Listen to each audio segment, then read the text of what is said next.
Olá, pessoal, tudo bem? Eu me chamo Briane Mourão, sou professora de matemática e hoje a gente vai dar continuidade às nossas aulas falando sobre múltiplos e divisores, trabalhando a perspectiva de números primos e números compostos. Hoje, quem me ajuda na tradução simultânea de Libras é a Jéssica. Seja bem-vinda, Jéssica. E aí a gente vai ter os nossos avisos iniciais rapidinho para vocês não esquecerem, tá? A gente pode assistir essa aula através do celular, do computador ou da TV, né? No momento ao vivo, eu estou passando aqui agora para você que está em casa, mas posteriormente você pode assistir essas aulas lá no YouTube, tá bom?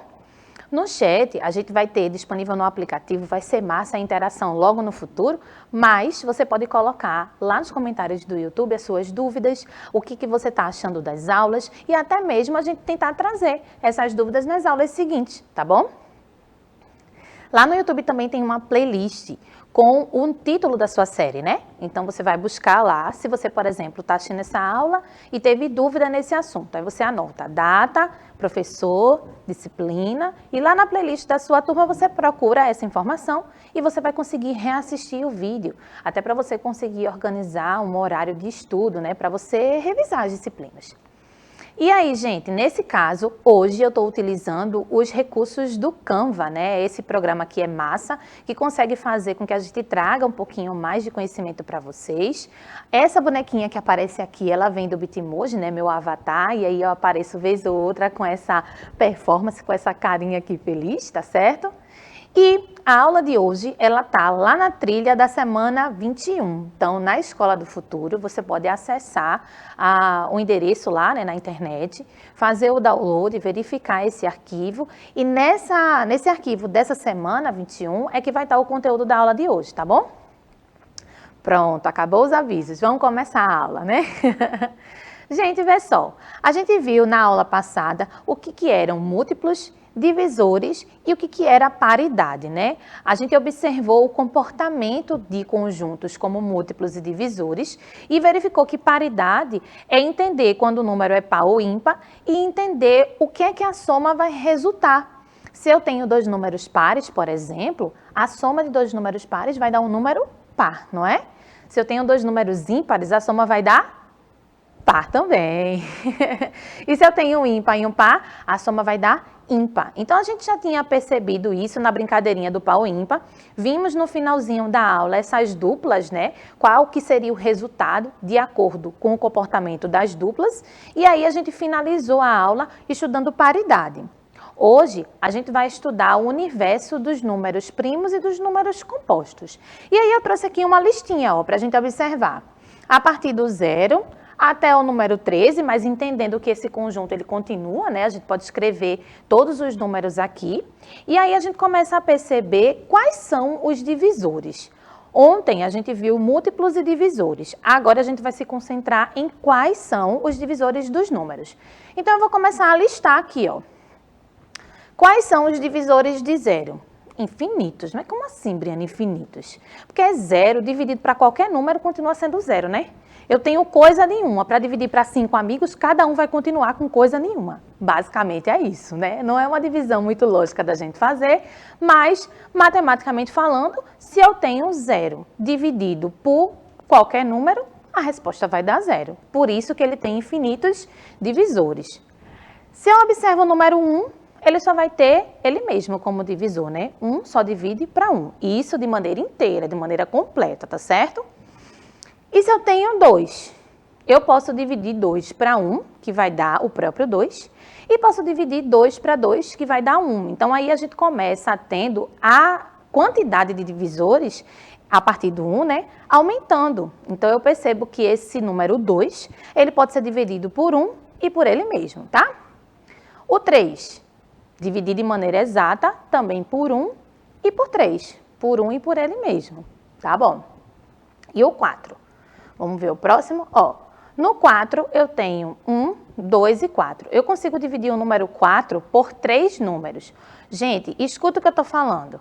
A gente está perguntando quais são os divisores desses números. Os divisores de 4, por exemplo, é 1, 2 e 4. Eu consigo dividir 4 por 1, exato, vai dar 4. Eu consigo dividir 4 por 2, exato, vai dar 2. E eu consigo dividir 4 por 4, exato, que vai dar 1. A gente tem que listar os divisores, que a resposta vai dar exata, né? Que vai ter 0 como resto. E aí a gente poderia continuar escrevendo os divisores desses números. E aí eu coloquei reticências, que é o que a gente tem aqui. Fiz aqui mais rapidinho, para a gente não perder tempo com todos eles. E aí, o que a gente começa a observar, né? Existem números que têm muitos divisores, existem números que têm poucos divisores. Quem está chamando a atenção para mim aqui é o 12, né? Ó, quais são os números que dividem 12 de maneira exata, né? 1, 2, 3, 4, 6 e o próprio 12. E aí, a gente lembra daquela ideia dos divisores. Os divisores é um conjunto finito. Eu consigo dizer quais são os elementos desse conjunto. Ele sempre vai começar por 1, ó. Todos os números que dividem, né? Começando aqui com 1. E o último número dos divisores é sempre ele mesmo, né? Ou seja, o valor máximo que eu consigo fazer uma divisão é pelo próprio número, que a resposta vai dar 1. Tranquilo até aí? Começa a perceber que existe algum padrão aí, ó. Tem números que têm muitos divisores, mas tem números que só têm 2 divisores, que é 1 e ele mesmo. E aí eu circulei de amarelinho para a gente observar, ó. O número 2 só divide por 1 e por ele mesmo. O número 3 só divide por 1 e por ele mesmo. A mesma coisa acontece com o número 5, com o número 7, com o número 11, com o número 13. E assim sucessivamente, tá? Ah, Briane, estou percebendo que todos os números ímpares... Não, todos os números ímpares não, que o 9 está aqui e divide por 1, 3 e ele mesmo. Então, não pode ser todos os números ímpares. Tá bom. Além disso, tem o 2 aqui na frente, né? Que é par. Também não pode ser só ímpar, não, porque eu tenho um par que divide. Então, qual que é o critério para que esse número seja dividido por 1 e por ele mesmo? A gente vai dizer que esses números são os números primos. A gente não tem bem um padrão de comportamento. A gente pode trabalhar para entender como que eu posso descobrir esses números.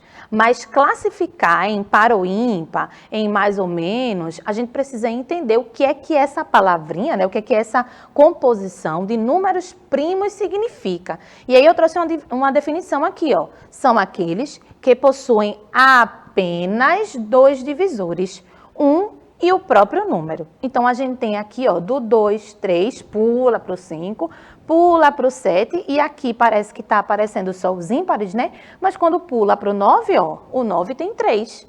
Então, o 9 não é número primo, tá? E aí, a gente vem para o 11, para o 13 e vai buscar quais são os próximos. Até aí tá tudo bem, né, gente? Daí, a gente observa os outros números. Nesse caso, agora eu vou buscar os números que têm mais de 2 divisores. Se números primos só podem ter 2, os números que eu estou listando aqui, né, que eu estou colocando uma tarjinha azul atrás, são os números que têm mais de 2 divisores. E aí a gente percebe, ó, o 4, o 6, o 8, o 9, o 10, o 12. De novo, nesse exemplo que eu trouxe, a maioria são pares, né, são números pares. Mas eu tenho o número 9, como eu falei antes, e esse 9 ele tem 3 divisores, então é mais de 2. E a gente vai classificar esses números que têm mais de 2 divisores como números compostos. E aí é exatamente essa definição. Para ser um número composto, a gente vai dar esse nome aos números que possuem mais de 2 divisores. Vai comentando aí se vocês estão entendendo, tá? Só que vocês devem estar prestando atenção na aula e repararam que houveram dois números que eu não comentei sobre, né? A gente tem ali, ó, destacado o 0 e o 1. No caso do 0, que tem infinitos divisores, é mais de 2. Mas ainda assim, ele não é classificado como composto, não, porque a gente tem uma exceção, né? O 0 não divide nenhum número, nem ele mesmo. Então, a gente pode dividir 0 por qualquer coisa, mas eu não posso dividir nada pelo 0. Faz sentido, minha gente? Eu tenho 5 balinhas e vou dividir para pessoa nenhuma? Vou ficar para mim, né, que sou uma pessoa. Mas não faz sentido, matematicamente falando, e nem dentro da nossa convivência, pegar uma quantidade e dividir para ninguém. Não faz sentido. Matematicamente também, isso vocês vão ver mais na frente, a gente não tem essa divisão. Ah, Briane, seria muito fácil aceitar que 0 dividido para 0 vai dar 0. Mas não é muito assim que funciona não, tá? Então, a gente vai apenas ter essa observação nesse momento, 0 não vai dividir ninguém, e 0 e 1 não são classificados nem como primo, nem como composto, né? O número 1 só tem um divisor, que é ele mesmo, inclusive, tá certo? Então, a gente já tem esse quadrinho aí, ó. Você que está assistindo aula com o seu caderno, já é bom ir anotando essas informações para que a gente consiga perceber essas diferenças, tá bom? E aí, acho bem interessante, ó. O crivo de Eratóstenes. Essa palavra é bem difícil, né? Esse crivo, ele diz assim, ó, eu arranjei um mecanismo de achar quais são os números primos. Se os números primos só dividem por 1 e por ele mesmo, eu vou começar pegando os números primos e vou tirar os múltiplos dele. Por exemplo, deixa eu voltar aqui para a gente começar o GIF do comecinho. Ó, 2. 2 é o primeiro número primo e o único que é par, inclusive, tá? Aí a gente vai tirar todos os múltiplos de 2, tirou todos os números pares. Agora de verde ele circulou o 3 e está tirando todos os múltiplos de 3. Ele circulou o 5, está tirando todos os múltiplos de 5. Circulou o 7 e tira os múltiplos de 7. Então, perceba que ele começa a escrever os números primos aqui do lado.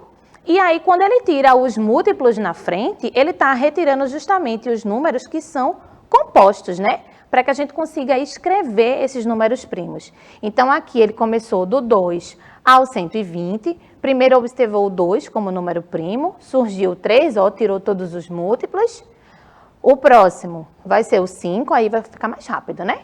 Porque ele vai tirar todos os múltiplos de 5. O 7, tira os múltiplos de 7. O 11, tira os múltiplos de 11. 13, 17. E assim a gente vai conseguindo retirar, remover esses números. Vamos ver qual é o último número primo que vai aparecer aqui. 113, né? Até 120. O último número primo que a gente tem é o 113, porque a gente vai removendo os múltiplos dos anteriores e percebendo que só vão sobrar os números que só dividem por 1 e por ele mesmo, tá? Esse daqui fica até como exercício para você fazer mais na frente. Aqui o GIF está mostrando bem rapidinho, mas aí você vai listando. Vamos fazer com uma quantidade menor, né? De 1 a 50, para você poder fazer esse exercício de ir removendo os múltiplos. Nessa atividade você estuda, obviamente, números primos e compostos, mas além disso, a ideia da tabuada, né? Para ver se vocês estão legais aí na multiplicação também, tá certo? E aí a gente tem aqui, ó, como é que a gente sabe que um número é divisível por 2, e por 3, e por 5.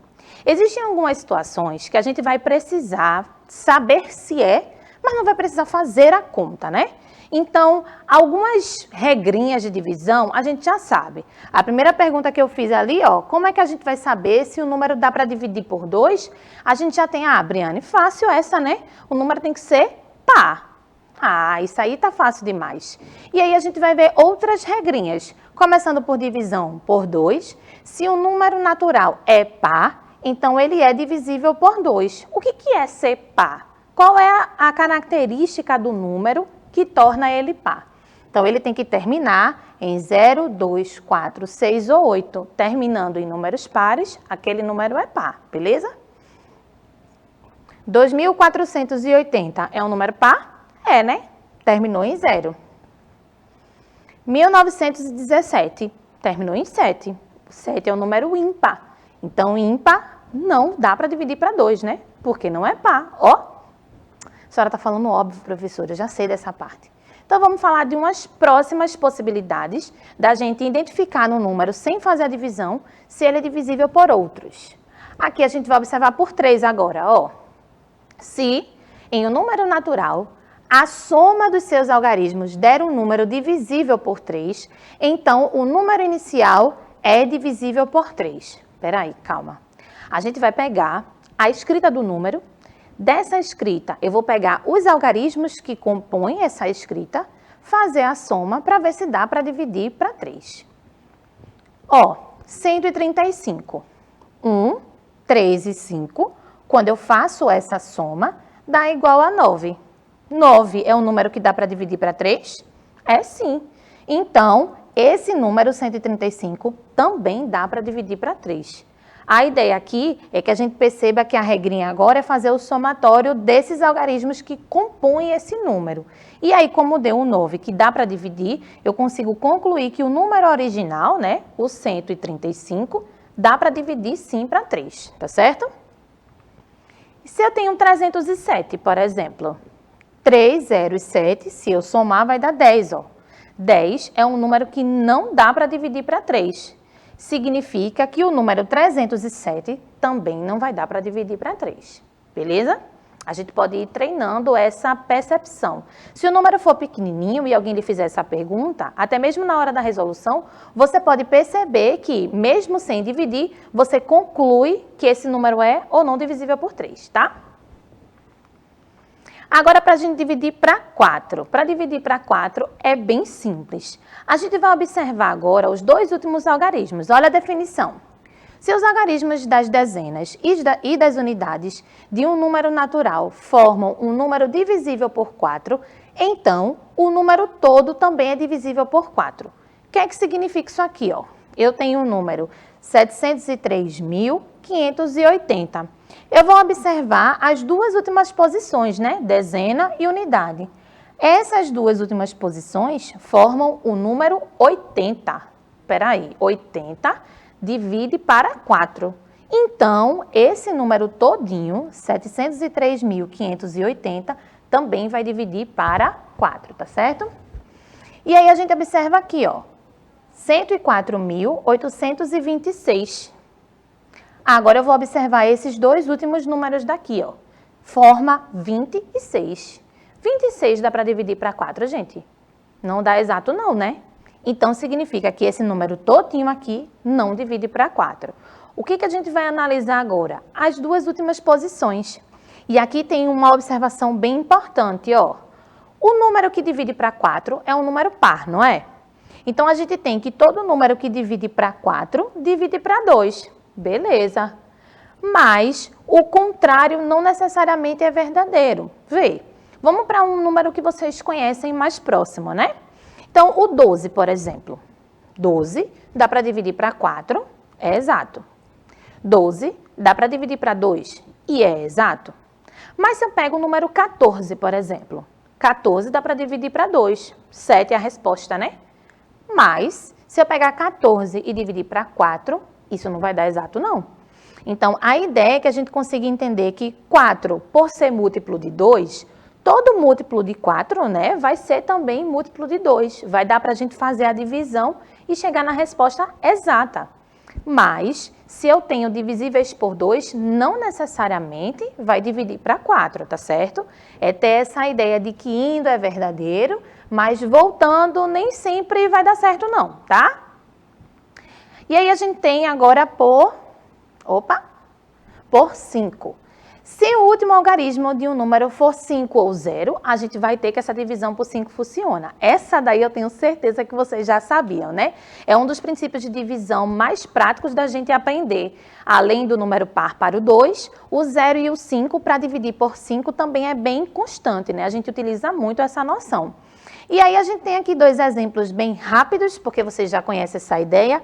Eu tenho um número terminado em 0 aqui, que inclusive é o mesmo do exemplo anterior, 703.580, divide para 5. Tenho 104.826, não divide para 5, ó, termina no 6. Mas essa aí eu acho que vocês já estão acompanhando faz um tempão já. E agora para dividir para 6. Vamos lá. Se eu quero um número que divida para 6, 6 já é um número que a gente viu que é composto, né? Para eu ter o número 6, eu tenho que multiplicar o 2 e o 3. Então, esse número que eu quero dividir para 6 tem que atender às duas características. Ele tem que atender a característica de dividir para 2, ou seja, ser um número par, e ele tem que atender a característica de dividir para o número 3, ou seja, a soma desses algarismos tem que dar divisível por 3. E é o que a definição fala aqui, ó. Se o número natural é divisível por 2 e por 3 ao mesmo tempo, então ele é divisível por 6. Ou seja, tem que ser par e a soma dos algarismos deve dividir por 3. Vamos ver aqui um exemplo. De novo, eu peguei um número grandão para a gente ter a noção de que não precisa dividir agora. A gente está treinando as regrinhas. Então, eu tenho 703.580. Quando eu somo 7, 0, 3, 5, 8 e 0, ó, fiz a soma desses números, isso vai dar igual a 23.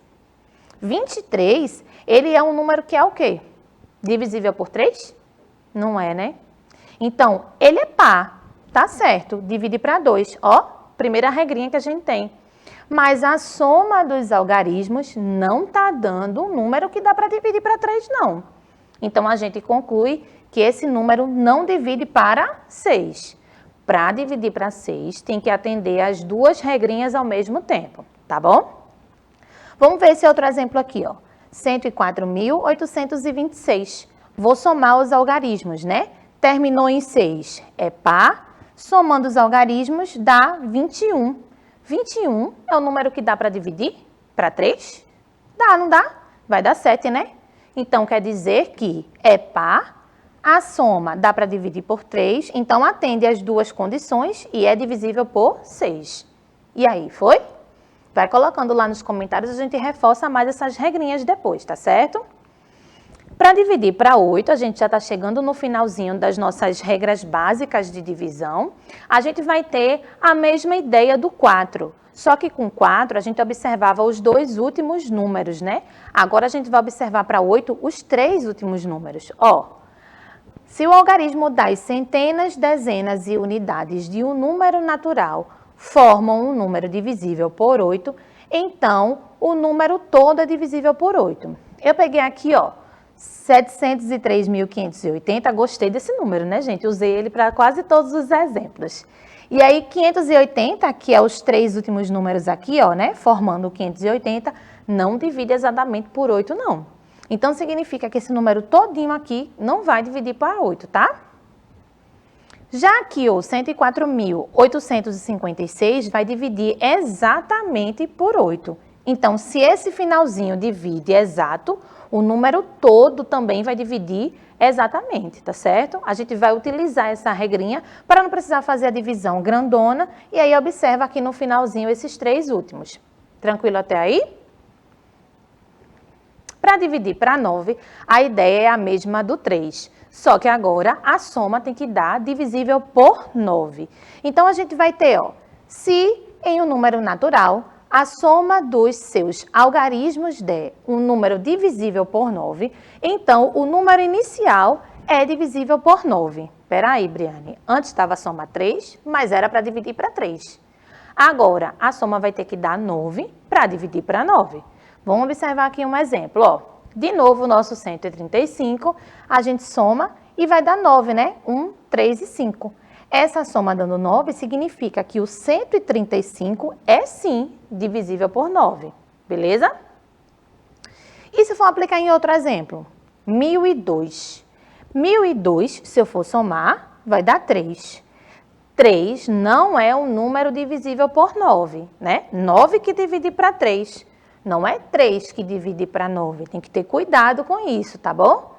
E aí, a mesma situação que a gente observou para o 4 em relação ao 2, a gente vai observar para o 9 em relação ao 3, ó. O 9 é um número que é múltiplo do 3, né? 3 vezes 3 vai dar 9, certo? Todo múltiplo do 9 vai ser múltiplo do 3, perfeito.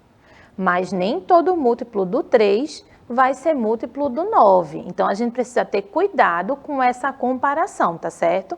9 é um número que o 3 aparece 2 vezes, né? 3 vezes 3. Então, não significa que todo número que serve para dividir para 3, divide para 9 também. Mas o contrário funciona, tá bom? E para dividir para 10? Ah, mas essa daí vocês sabem demais, né? Essa daí é uma coisa que a gente aprende desde pequenininho, porque é uma divisão mais fácil. É o grupo, a maneira como o nosso sistema decimal que vem de 10, a gente já sabe dessa parte, funciona. Ó, o algarismo tem que ser 0 no final do número, né? O algarismo das unidades tem que ser 0. E aí eu trouxe um exemplo para a gente observar, mais uma vez, o 703.580. Tô gostando desse número aqui. Terminou com 0. E aí eu botei um Vzinho, né? Dizendo que funciona. Dá pra gente dividir. E terminando com 5. Peraí, 0 e 5. Me lembra de outra coisa. Quando termina com 0 e 5, divide para quem? Para 5, né? Mas para dividir para 10, só tem que terminar em 0, né?